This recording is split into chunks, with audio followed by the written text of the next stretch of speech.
everybody, welcome back to yet another episode of the Wealth Code Lounge. Now today, something I want to talk about which is important is what happens the day that you strike it rich, that your Dogecoin comes in, that your lottery numbers come up. What happens then? You have this sudden amount of wealth. What do you do with it?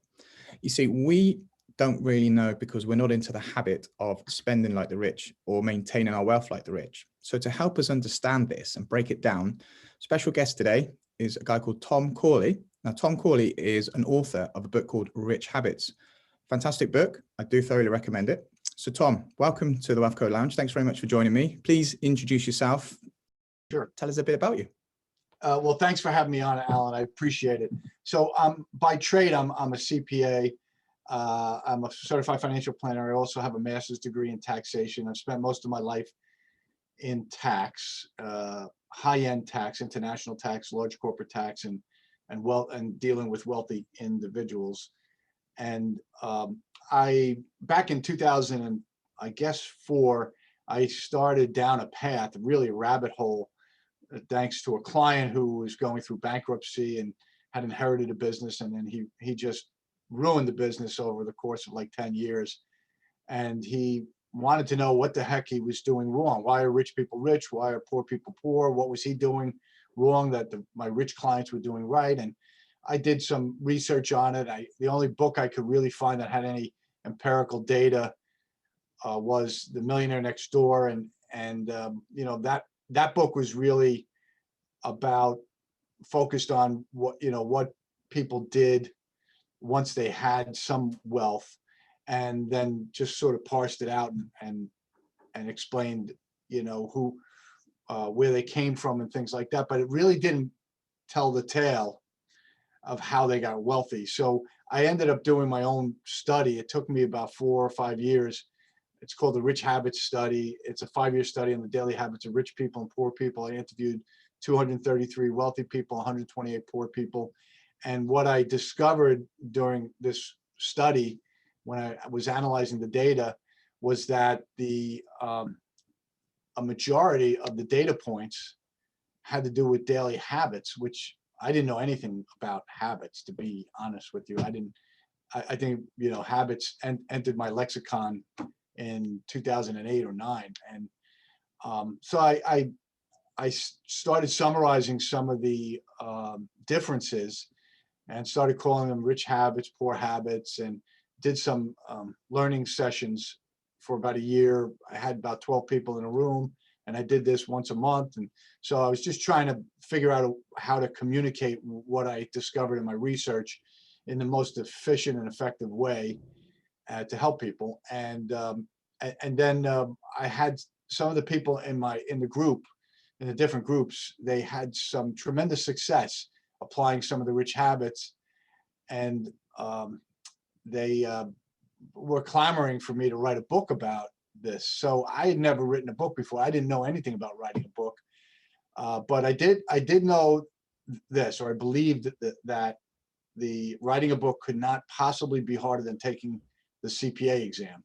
So I read 3 books on how to write a book, and that's usually my rule of thumb. If I don't know something, I read 3 books on it, and by the end of the third book, the words that they use in their industry start to, you know, become permanent memory, and you start to really understand things better. And that was the case. I ended up writing Rich Habits. It took me about 18 months. It started out as a big book like The Millionaire Next Door, and I shrunk it down to less than 90 pages, thanks to the help of one of my wealthy friends. And anyway, the book took off in 2013. Really, it took off when I got lucky and got an interview with Yahoo Finance, and the interview exploded. It went viral. It was like 2 million hits in 24 hours. And then one of the hits was Dave Ramsey, who's a big radio host here in the United States. He has almost 9 million listeners. He had me on the show. I was supposed to be on there for 5 minutes. I was on for 30 minutes. He was just mesmerized by all my data. And it became sort of a movement. The Rich Habits movement is really, it transcends the United States. It's in the UK, it's in Australia. As I mentioned, prior to us getting on, I go to Australia once a year. They just love my research over there, and I've been to Vietnam, Ireland, Canada a few times, just about every state, sharing this information. And my books have been like, I have 5 books now. They've been bestsellers, every single one of them, in I think 9 countries so far, 9 or 10 countries. So it's been quite an interesting journey for me. And the reason the reason that I've had this success with the book is because the stuff works. I have a stack. It's probably about this thick, a folder of testimonials from people over the years that have changed their lives. I had one woman who told me that my rich habits helped save the life of her 10-year-old daughter, because she saved money in her country. You needed money to get the best medical care, and not a lot of money, but she saved enough and saved her daughter's life, who had brain cancer. So it's just interesting how this rabbit hole that I just dipped my toe in, like Alice in Wonderland, I fell into a whole different world. And I've been spending more and more and more of my time every day dealing with all the interviews and the media requests and the speaking gigs and the podcasts. I must have done 300 podcasts over the years, and I love it. I love sharing the information because it makes a difference, and that's going to probably be my legacy.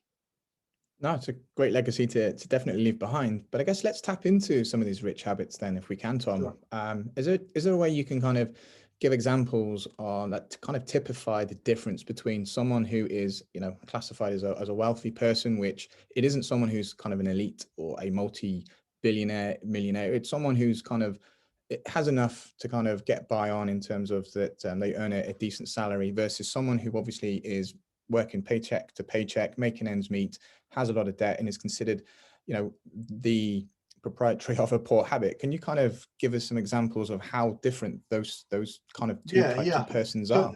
So this is something that you never heard of before, and so it's going to be really cool.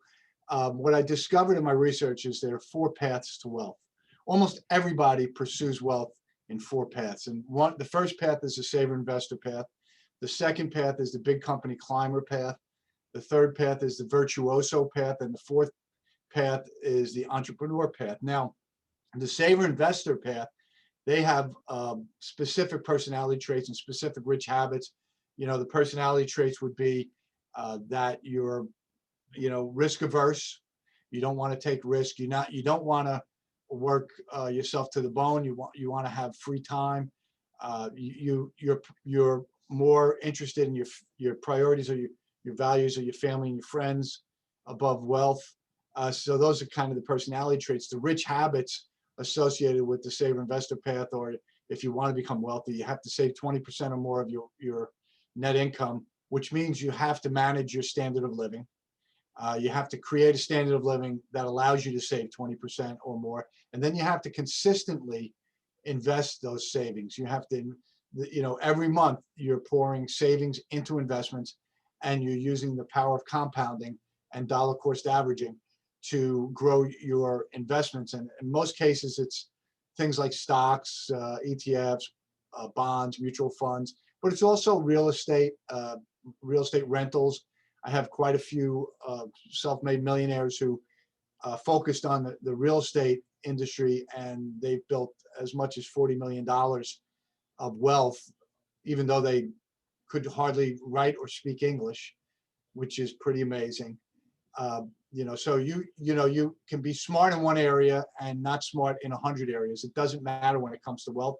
So the saver investor, I like to say, it's the easiest path, or the effortless path to wealth, which is the title of my book, Effortless Wealth, on the saver investor path. It's you don't need any unique set of skills. You don't need any unique knowledge. You don't have to kill yourself. You don't have to have mortgage your house and invest it in a business. You don't have to do 100 different things that the other paths require. So saving 20% or more, consistently investing, those are the rich habits. Being frugal, there's a difference between frugal and cheap. Being frugal is pursuing a service or a product at the lowest possible cost. Cheap is focusing on cost first and quality second. So that's another rich habit. Now, the big company climber path, these are people that maybe are part of a publicly held company. They might be in a large partnership like a law firm or a medical practice or a CPA firm or an engineering firm. These people climb the ladder, they get to the top echelon, and they're either getting stock compensation or distribution of profits, which interestingly in my study represented about 90% of their wealth. So without those profits, without those stock compensation, they would be pretty much living paycheck to paycheck. So those are the big company climbers. The rich habits there are you really have to become sort of an expert, not only in your company, but in your industry. So that means you have to read every day. The minimum is 30 minutes, but many of the big company climbers, read an average of an hour to an hour and a half a day on specific things that related to their industry and their company. And so they were, the top in their company in terms of knowledge and expertise, right? And the other thing is rich habit you have to have is building relationships, power relationships. You have to do, there's the happy birthday call, the life event call, the hello call. So these big company climbers are devoting, probably like 3 to 4 hours a week in just managing their relationships with the people that they want to have relationships with. These are people that are typically at the top in their company or in the industry. They're power influencers. And so they devote time. They send happy birthday cards. They call them on their birthday. They maybe take them out to lunch. They go to their weddings. They go to their funerals. They go to their baptisms and their bar mitzvahs and their bat mitzvahs. They devote an enormous amount of time to forging those relationships and then maintaining those relationships. So they, I would say the relationship part of the big company climber and the knowledge part is probably the most significant rich habits you have to focus on. And then your virtuosos, these are individuals who either they're at the top of their industry. They might be a knowledge-based virtuoso. They could be a skill-based virtuoso like a Tiger Woods or Conor McGregor. They're just expert in what they do. The knowledge-based virtuosos are individuals who, might be heart surgeons and they do heart surgery in vitro. They have this particular niche that makes them unique, and people are willing to pay them a premium for their expertise and knowledge. And these the virtuoso rich habits require a significant amount of study. You really have to devote 2 to 3 hours a day of study. If it's that's a knowledge-based virtuoso. The skill-based virtuosos, they have to practice. Now they practice 2 ways. They the regular practice where you repetitive practice where you're practicing a skill over and over again, and then there's also the practicing of the subsets of some of the skills. Like Roger Federer is a great tennis player because he will hit a backhand down the line 1,000 times in a practice session, and then another hour he'll hit a forehand down the line, and he'll mix it up. He'll hit volleys cross court, volleys to the opposite side of the court, deep, short. They're practicing these subsets of skills. The other part of it is the analytical practice where you actually have somebody, either a mentor or a coach, who's watching what you do. And so they're giving you feedback on exactly what you're doing and how to improve upon it. So that's the virtuoso. And then there's the entrepreneur, which is individuals that pursue some dream, start a business.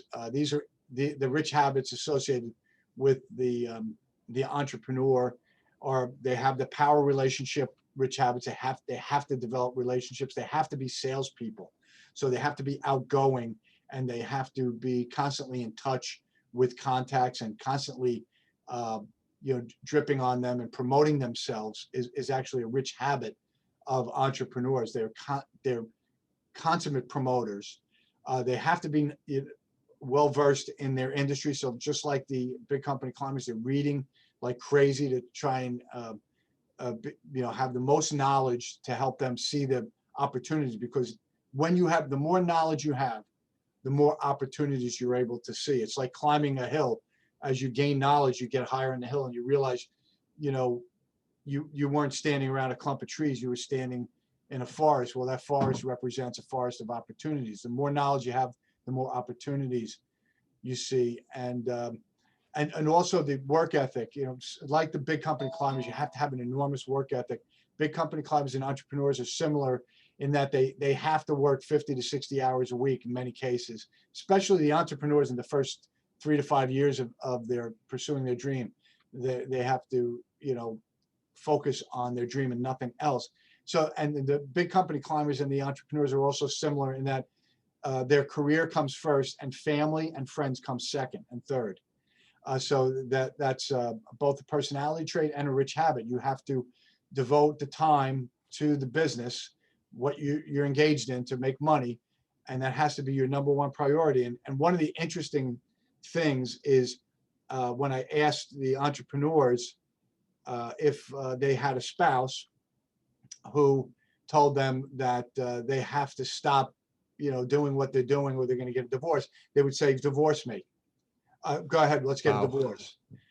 Some of the big company climbers had the same response.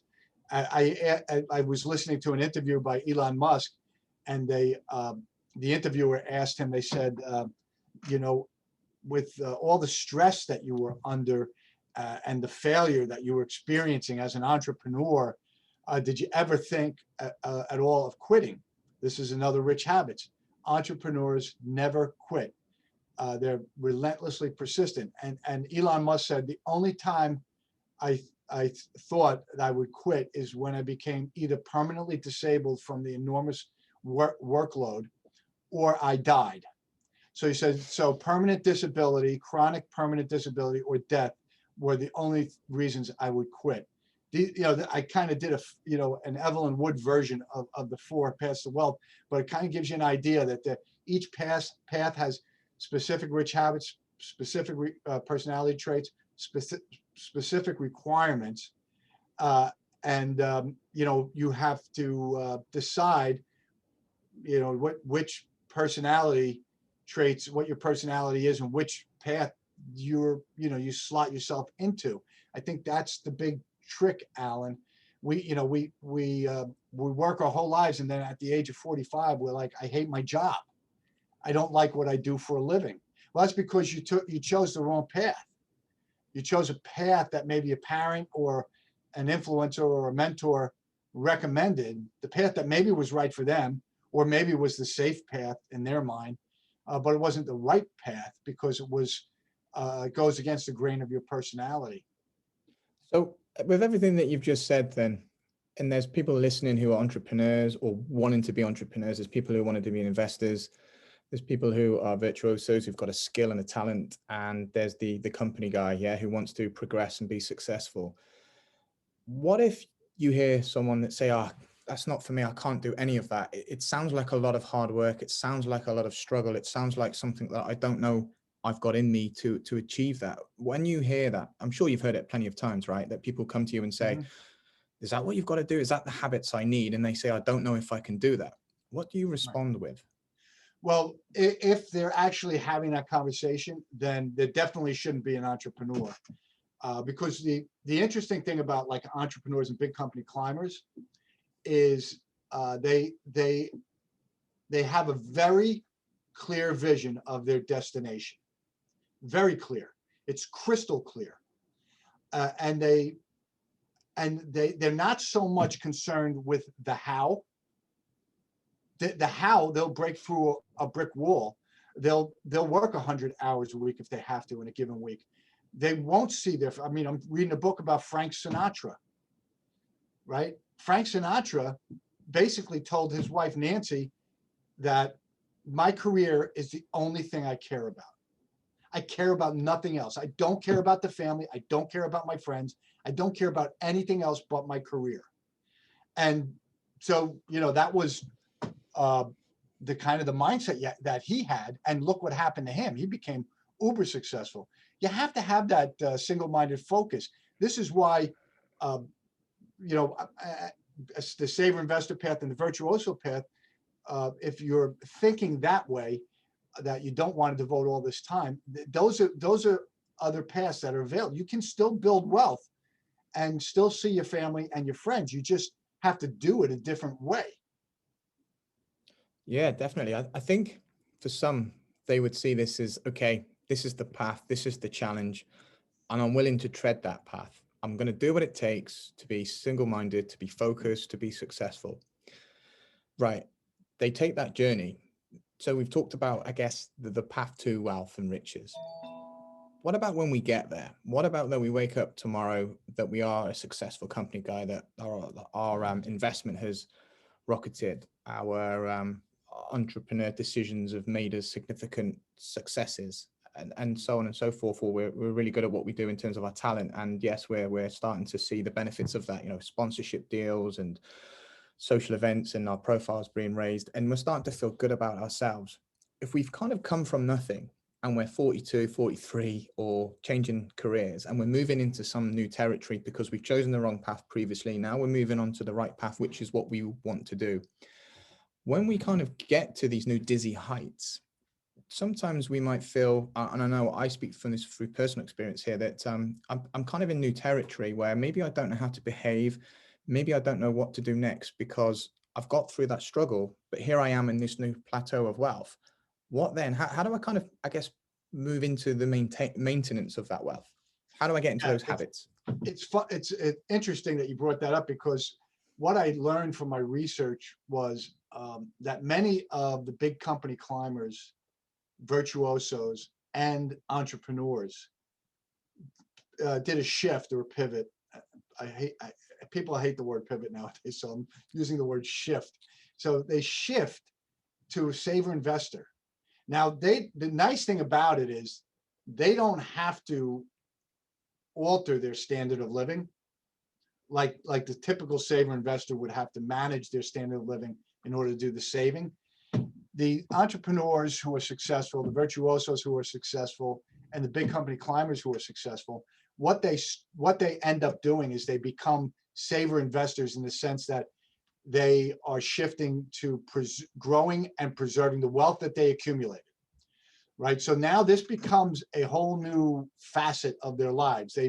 They've done what they had to do to become successful, and they have this windfall of wealth as a result. And now they shift gears and they're managing this wealth, because being wealthy is about two things: accumulating wealth and keeping wealth. The real wealthy people, the truly wealthy people, do both. What happens in some cases is when you get uber wealthy, especially when you're too young, you spend it. And most of the time, according to my research, what a lot of people say, oh, I spend it on yachts, I spend it on fancy cars. About 70% of your wealth is given to family and friends. It's given away. You give it away. The other 30%, you spend it on all the luxury items. So when you get to that point where you have this windfall of wealth, your job then has to be preserving that wealth and growing it. Because if you think about it, you're actually doing a disservice to family and friends when you give them your wealth, because you could actually be preserving and accumulating that wealth, and then you could be dishing that wealth off like the Rockefeller trusts did, into a trust where that wealth will fund generations of your descendants or your friends' kids. It'll be able to pay their way through college. It'll be able to help them purchase a new home. You don't want to just give money away to people who just because they ask for it, because most people don't do a good job managing money anyway. And if you're giving money to people, it has to be because they need it, because they are struggling with cancer, or they're going to be kicked out of their house. I understand that. But if, as happens most of the time, they say, hey, I'm going to, can you help me with the down payment on a house? Or can you help me fund my business? Or I've got this great investment idea and you become the banker, and then the investment idea ends up going down the drain in 3 years, and you're out all your money, and there's your friend who just borrowed $150,000, $250,000, never going to pay you back ever. So it's if you're going to give away the money when you're truly wealthy, when you have a windfall of wealth, it's got to be for health reasons or to keep people from living on the streets, right? People that you love. That's the only two reasons, in my opinion. Yeah, I guess that's pretty much where I would say that you have to understand that wealth for most people comes and goes. This is most people. It just comes and goes. This is why, if you look at any studies, between 76 and 85% of the wealthy are nouveau rich. They're brand new. So that means only about 15% who become wealthy are actually preserving their wealth. It's a big deal. Nobody talks about it, but most wealthy people end up going through their wealth in their lifetime. Do you think the reason why people don't talk about it then is because they want to let it happen? They kind of know that you give someone who's never had money before money, the first thing they're going to do is they're going to spend it, because all they know is how to spend. They don't know how to invest. They don't know how to spend wisely. A lot of it is all materialistic. It's all about consumables. It's about, dressing nicely, looking and presenting yourself to your friends and family and being the envy. Do you think that's kind of deliberate potentially, that people say let them, because they're going to be back down to where I guess society wants them to be? Is that kind of an unfair presumption there, or is it something that's just typical of newfound wealth? I think it's typical of newfound wealth and anybody that comes into money, because you're dragging your habits along wherever you go, and your money mindset along with it. So if you were raised in poverty or the lower middle class, I was in both, and you all of a sudden come into a windfall of money, well, what do you know about money? You know that as soon as money comes in, it has to go out. That's what you know. And the reason you have to spend it and get rid of it is because somebody might take it away from you. It might be a parent, a family member, a bank. They're going to take it away from you. So you have to spend that money and get rid of it. That's a mindset. That's a money mindset. It's a poverty mindset. And so when you see a lot of these wealthy people who were nouveau rich and they were poor, they go through their money because they only know how to be poor. And so they haven't changed their mindset. They haven't changed their habits. They just got lucky because they have a unique talent, or they just got lucky. I have somebody I know who was a client of ours, no longer a client because they can't afford us, but he inherited $2.5 million. And over the course of 10 years, he went through that $2.5 million, bought $1.5 million home. I have another client of mine who's still a client, but he at one time had about $3 million. Each member of his family inherited about $3 million. His brother decided he was going to become a restaurateur. Never worked in a restaurant, not as a waiter, not as a waitress, not as a bartender. Never ran a restaurant for the owner to learn the business. Just decided because he had money, he can become a restaurateur. It's that easy. And he went through all of his money, and then he borrowed money from nefarious people, and my client had to bail him out, and now my client is impoverished. So it's, this is why I'm here. This is why we're doing this, is we're supposed to educate people that wealth is something you have to preserve and grow. It has to be something that is like a daily habit. You have to make it a habit to consistently invest and manage your money, and watch what you're spending your money on. Self-awareness. You have to be aware. I mean, I told you before the show, one of the one of the habits, I guess, or the common traits among people who come from poverty and then become suddenly wealthy is they supersize their life, right? And Conor McGregor, he had a fight with Floyd Mayweather back in August of 2017, and he got two revenue streams. One was a guaranteed purse of 30 million, and the other was residuals off of the the cable subscriptions. He got a piece of that. Well, one of the first things he did, in fact, it was almost a week right after the fight, he bought a $17 million yacht. And if you know anything about Ireland, where he lives, Ireland has, when you're at that income level, like the tax rates go up to like 56%. So if you do the math, he actually had to reach in, he probably had to make a call to his financial advisor and say, hey, I need more money from the old money that I have to pay the tax on this $30 million because I just spent $17 million on a yacht.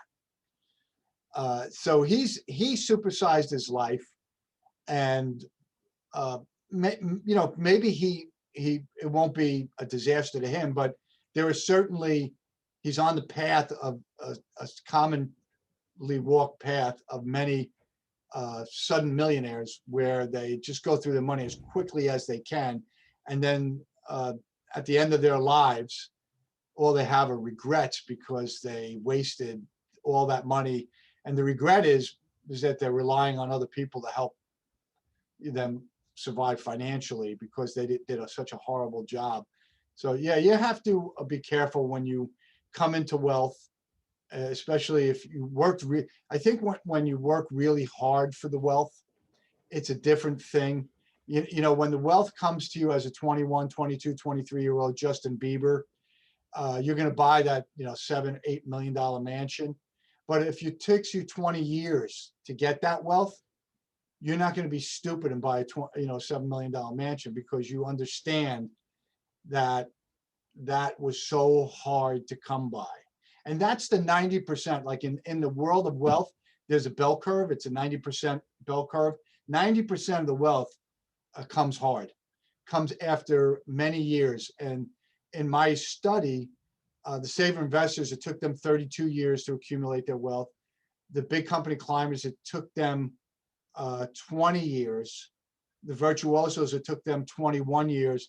And the entrepreneurs, interestingly enough, it took them the shortest amount of time, 12 years, to accumulate an average of $7.4 million. So, but still 12 years is 12 years of hard work. It is.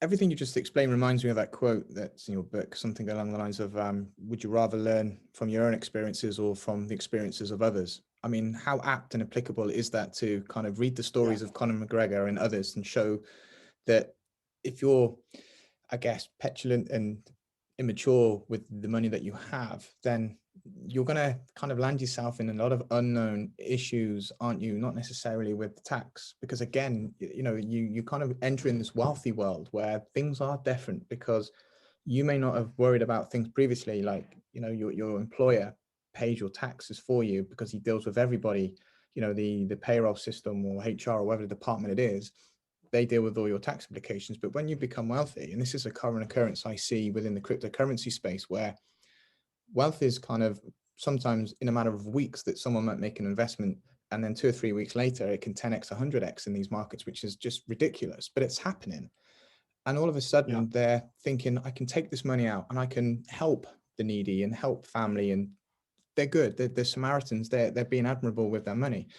But what they don't realize is, and again, it comes through lack of education and understanding, is that there's an implication of tax. There's capital gains tax. There's these types of bills that you're going to need to declare, because if you don't do that, then one day the taxman's going to come knocking on the door. And if you don't have that money, then it's a hefty fine, or it's, penalties and so on and so forth.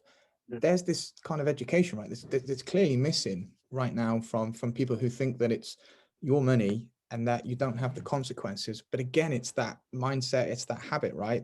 How often do you see people making such silly mistakes when they get a good return on an investment or make a bet and it comes in, and that they forget to, do these declarations, or they make all these different purchases, and there's obviously a lot of implications that someone within a position of wealth understands and knows. However, someone who's not, how often do you kind of see that? Well, there are the Elon Musks of the world who mistake their way to wealth. They're rare. Sorry, They're a rare breed. mistake. Did you just say mistake Yeah, their way to they wealth? make mistake after mistake after mistake, but they're persistent as hell. They mistake their way to wealth. They're rare. They're a rare breed. The really successful, permanently long-term wealthy people, they avoid making mistakes, and they avoid making mistakes a number of ways. One is they rely on mentors. They might have had a mentor who's teaching them what to do and what not to do. They read books about successful people who, started on their own, maybe didn't have any mentors, and then they read about all of their mistakes.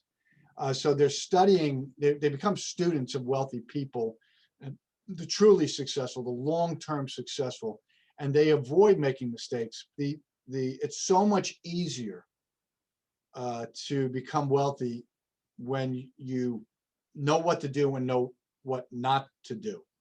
And that's why I studied rich people and poor people. It's not enough to know what to do. It's not going to get you wealthy. It'll get you short-term wealthy, but it won't keep you long-term wealthy. You have to also know what not to do. And so that's why I wanted to study both sides of the aisle. I wanted to figure out, what mistakes are the poor people making that I need to avoid, right? And what mistakes are the rich people who became poor making? Because I had a few of them in the poor category. Can you, sorry, just to intersect, can you give us some examples quickly of the mistakes that you see poor people making, so that it's kind of clear to those that may be watching this? Yeah, so they do a couple of things. One is you've heard of Keep Up with the Joneses. Well, an example is one of the poor people in my study. They were an IRS agent, Internal Revenue Service agent, and they had a roommate. She was a young girl, and she had a roommate who had a really good job working for a big company. And the roommate bought a BMW.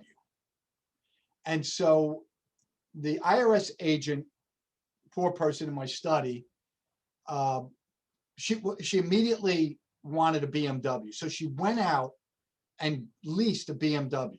She couldn't afford it, but she did it anyway. So then she was trying to keep up with her friend because she liked that she was driving around in a BMW. She liked that idea. Oh, she's successful. Well, if I'm driving around in a BMW, that'll make me feel successful. And she confessed that she had to turn the car in after a year because she couldn't afford the monthly payments. And by the way, the car insurance doubles, right? Because it's a sporty car and it's more expensive. So, you keep up with the Joneses is one thing. I had one client who was poor who had a neighbor who put on this outrageous addition to their house, and of course they needed to do the same thing, and they couldn't afford to do it, so they went into debt. And meanwhile, the neighbor did it with the money that they had, so they went into debt just to keep up with them, and they ended up having to sell their home because they couldn't make the mortgage payments. They had to refinance. You know how that works. I got to refinance my mortgage. So now I had a 30-year mortgage that I only had 10 years left on the house. Now I just refinanced and I have 30 years left and I'm 50 years old. So these are stupid mistakes that they make.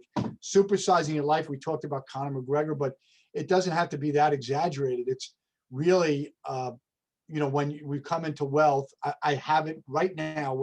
I'm dealing with two clients that one has already done it and the other one is doing it right before my eyes in real time.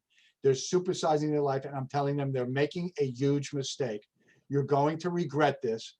And they keep telling me, well, I'm getting all this money and there's going to be more money down the road. And I'm like, consider the money that you have as a lottery ticket, a lottery winnings, and you'll never get another cent. Would you supersize your life and buy a $1.5 million house? And he said, no, I wouldn't. So I said, so why are you doing it?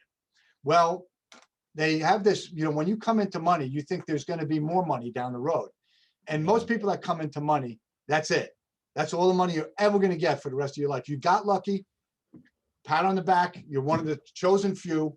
But all too often they get this money and they feel all powerful, and they're like godlike in their minds. Like, look what I have. Look what my life is like. It's only going to get better. And so they supersize their life. Then there's lifestyle creep. This is one that catches most people by surprise. It's probably the most predominant reason why people are poor, who are in the middle class. It's lifestyle creep. It's maybe getting that more expensive car. Maybe it's only $200 or $300 more a month. A lot of people like Teslas, and they can't afford Teslas, but they get them anyway. That's lifestyle creep. Then there's putting on a front porch or a back porch, or you got a raise of, say, $15,000, and at the end of the year, you probably have to pay about $5,000 of tax on that at the end of the year. Do you have 10,000 more in your bank? No, you don't. What happened with it? I don't know. Or maybe it went to restaurants, it went to movies, a nice little vacation to Belize. I got this awesome, incredible exercise equipment, but you're a member of a gym. It's like stupid things you do. You just spend money because you have it, and it's incremental, and you don't notice it. And at the end of the year, you don't have that $10,000 additional savings that you should have, and you compound that over a 30-year lifetime, and you've got like 300,000 that would be like $2 million, but you spent that 300,000 because you spent $10,000 a year that you shouldn't have spent. Sounds like a frustrating job that you might have when you see these individuals come in, whether you're sat there thinking, yep, I deal with clients you all the time, you're going to listen to me, you're not going to listen to me. I mean, it sounds like it must be kind of frustrating, but you're just going to, I guess, do your job. But yeah, it is. And it's like watching from a little bit on a distance on a sidewalk, a car approaching as a train is approaching at the same time, and the car and that car is making a mistake and is going to hit that train. Well, it's the same feeling I have. You are making a huge mistake. This is going to be devastating down the road. Don't do it. And they do it anyway. And all I can do is be the advisor and tell them, they're paying me. And with the Rich Habits, I'm doing it for free to millions and millions around the world. All I can do is tell you what to do and what not to do, but I can't make you do what I want you to do. That's very true. I guess one other question, and this might seem like a really silly question, but do the wealthy take on debt? Because everything that we've just talked about, keeping up with the Joneses is a classic example of someone else spending beyond their means, right? Not being able to have that initial cash to make an outright purchase on that BMW, or even, have enough about them to earn to make up the monthly payments and still have spare change to do the saving and the investing and so on, right? But in terms of the wealthy taking on debt, and the saying is like, money makes money. I mean, is it true? Do you see that the wealthy people kind of maybe do take on certain types of debt for a reason that they don't want to relinquish their assets? They can afford the payment, so rather than relinquish any assets or collateral, they stand it up maybe and just get money to kind of improve a cash flow to be able to make that nice purchase, but they are happy to make the repayments. Is that something that happens? Do you see, or is it completely no? It's not. Wealthy people buy things outright. So it's a great question. There's the short answer is yes. The wealthy people take on debt, and depends on the path that you're on. The saver investors do not take on debt. They might have a mortgage, a home mortgage, but their goal is to pay off that mortgage. They might have a mortgage on a rental property, but their goal is always to pay it down quickly. and they'll leverage the equity in an existing asset, whether it's real estate or stock, and they'll borrow money to create another asset. But they're not going into debt to fund their lifestyle. They're going into debt. The difference between how wealthy people use debt and how everybody else uses debt is wealthy people use debt to create an asset. So the saver investors, almost 100% of them will only go into debt with respect to the investments that they're trying to create. Now, big company climbers similarly will do the same thing. They might have to go into debt, big company climbers, to get a great education. So they might have student loan debt. They want to get into this. They know that there's the Fortune 100 company and they want to work for one of those companies and climb the ladder. And in order to get it to that company, you have to go to college, maybe even graduate school. So they go into good debt, which I call education debt. The virtuosos go into a lot of education debt. Because they're going on usually to get advanced degrees, PhDs. At a minimum, they have master's degrees, but they might have a law degree. They might have a PhD. So they have medical doctors. They go into an enormous amount of debt, but that's good debt. And then the entrepreneurs will leverage every asset they own. They will be in debt for 10 years, and they will struggle, especially in the first 5 or 6 years, until they start, realizing success. Now, if they realize success, like I said, they begin to shift to saver investor mode, and they start paying off down their debt. But there's no question, of all the paths to wealth, the entrepreneurs accumulate the most debt, the saver investors the least debt, and the virtuosos probably the second most debt, and the big company climbers the third most debt. But those three paths, all four paths use debt, but the big company climbers, virtuosos, and the entrepreneurs use a lot of debt to create an asset in order to achieve their goal. They have a clear vision of where they want to end up, and so they keep climbing the ladder until they get to that destination, and they use debt most certainly. Saver investors, not so much. So let me give you a quick example then. Credit card to purchase cryptocurrency with, is that a clever move that a wealthy person would do, or is it a stupid move that a poor person would do? Well, it all depends on your view of cryptocurrency. Now, if you're As doing an investment, sorry. I know, yeah, I know. If you view cryptocurrency as speculative, you never want to go into debt to create an asset that's a speculative asset. Now, you could say, well, stocks and are speculative. To some extent, you're right. If you're micro stocks, yes. Small caps, yes. I would say that you don't want to go into debt and invest in those types of highly speculative investments. So my answer on the crypto is no. I think it's a bad idea because it's still a speculative investment, and speculation is like the redheaded, or let's say the good-looking cousin of gambling, right? Or let's use siblings, right? You have a average-looking brother, and you're the good-looking brother. You're a pretty good-looking guy, Alan. So let's say you have an ugly brother. So your ugly brother is gambling, and you're the speculative. It's very similar. Speculation and gambling are very similar. I think what takes the speculation out of speculation, or takes the risk out of speculation, is homework. Now, I'll give you an example of someone who is wealthy that it wasn't in my study, but we stay in touch because he knows about my research. And he invested $10,000 in Bitcoin, I think, at the outset. He has now about $4 or $5 million, maybe $6 million.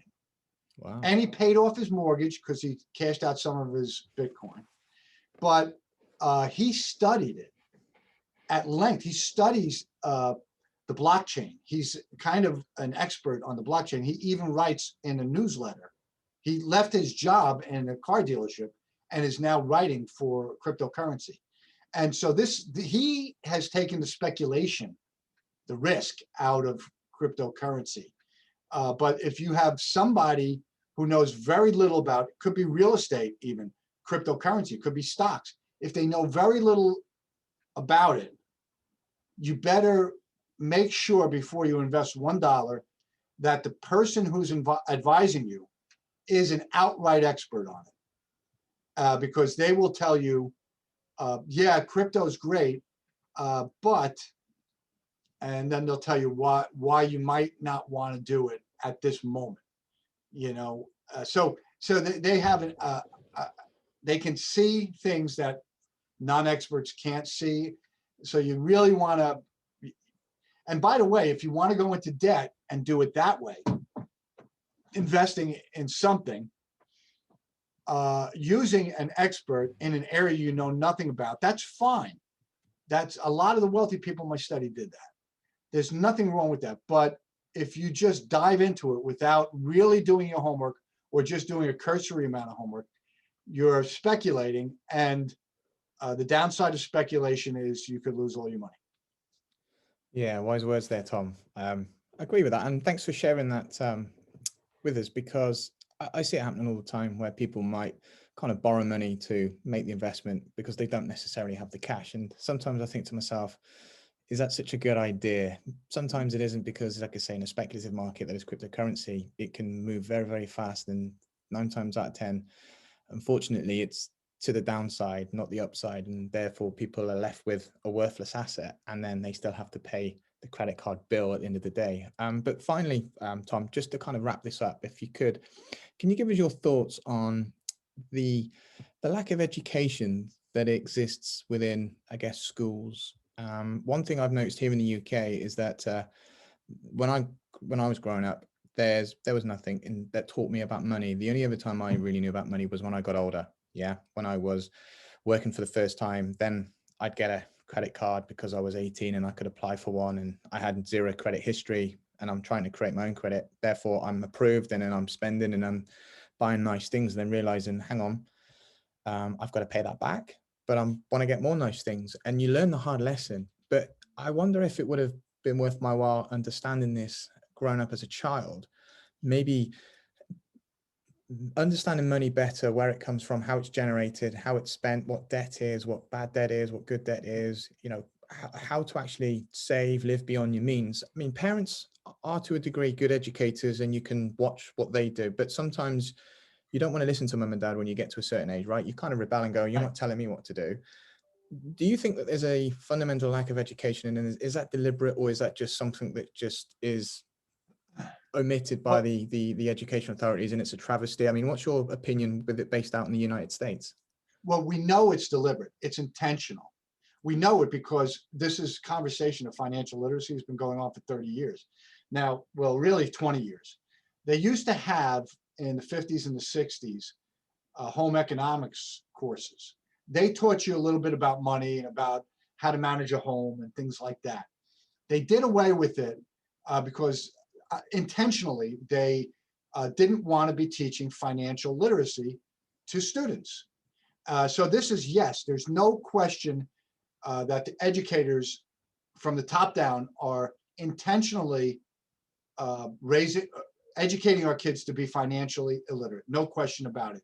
Now, if you're asking me if there's a conspiracy or an agenda, I don't want to get into that. You know, there might be, I don't know. But my feeling is if the parents aren't doing their job, teaching the kids, which is where it's supposed to happen. The parents are supposed to be educating their kids like we did with our kids. They're supposed to be educating them from the time that they enter high school and start making money all the way through into the first couple of years out in the real world. I know with my kids, I was all over them like white on rice when they started working. When parents fail in that very critical, important responsibility, then the fail-safe has to be the school system. And the school system is unwilling to teach kids financial literacy. It's as simple as that. I'm not going to beat around the bush. They don't want your kids to have smart money habits, and I don't know why. Yeah, it's a shame really, because I feel maybe that I don't think we'll eradicate the problem and all of a sudden we have successful people everywhere and that poverty would disappear. But I do wonder if that we can kind of give people a chance to kind of make their own decisions and choose to be successful and put in the effort versus not knowing or having the education to know what effort is required in order to be successful. I think that's the point I kind of like to make, which is why we've created this channel at Wkl to try to provide that level of education, because it's been omitted for such a long time. But Tom, I'm going to leave it there. Thank you very much for sharing your knowledge with us. Thanks very much for kind of also teaching us about the rich habits. I think that's very insightful and very rewarding to those that will be listening. I know that some of the things that you've mentioned here were like, wow, really? I mean, it doesn't make sense, but I guess maybe I'll go away, digest this and see how it does make sense eventually. But listen, thanks again. Really appreciate your time coming on the show, and wish you well for the rest of your day. Thanks, Tom. Yeah, thank you, Alan. It was great. I enjoyed it. It was a good conversation. I hope people find some value in it.